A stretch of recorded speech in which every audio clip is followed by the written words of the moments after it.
In the Torah portion of Beh'ar, we have the whole issue of the sabbatical year, the Shemitah, 6 years we work the land, and the sixth is a sabbatical, we can't touch it.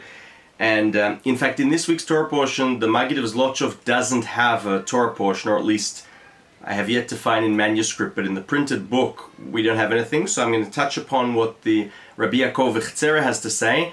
And then I found something that relates to this from the Maggid on a different matter, not from the parasha, but it's related. So Rabbi Abuhatzeirah lets us in on a little secret. He says to us, when God says to Moses, tell the Israelites that they're going to come to the land, they're going to work it for 6 years, the seventh day is a sabbatical for God, it's for me alone.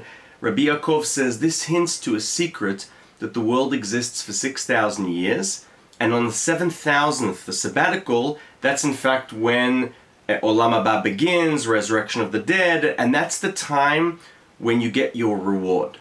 And as a result, he says, right, this is one of the views. One view says 6,000 years, 7, we're not going to get into that.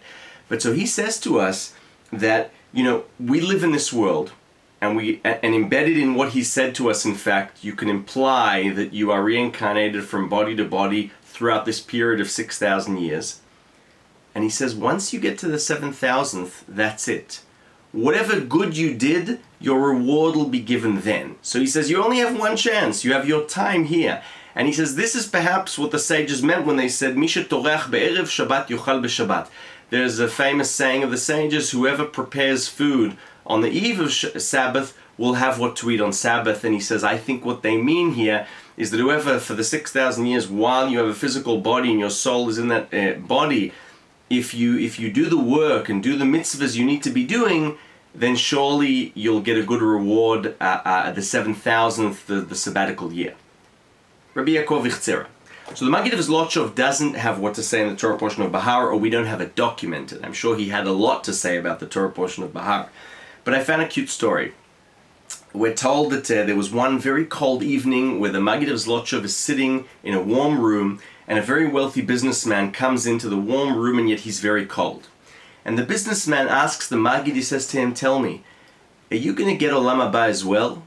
Right? Like, he's asking the Maggid, are you also getting Olam Haba? So the Maggid says to him, you fool. He says, of course I'm going to get Olam Haba. He says, this world that I'm not interested in, I get anyway. So for the world to come that I'm really interested in, I work towards, like what Rabbi Yaakov tells us we should be doing, of course I'm going to get it. But he says, you who want this world don't even really have this world. You think a world to come you even have a chance of getting. So we should take the advice of Rabbi Yaakov, work while we have here in order to get to that prize. Thoughts on the Torah portion of Beh'ar. Shabbat Shalom.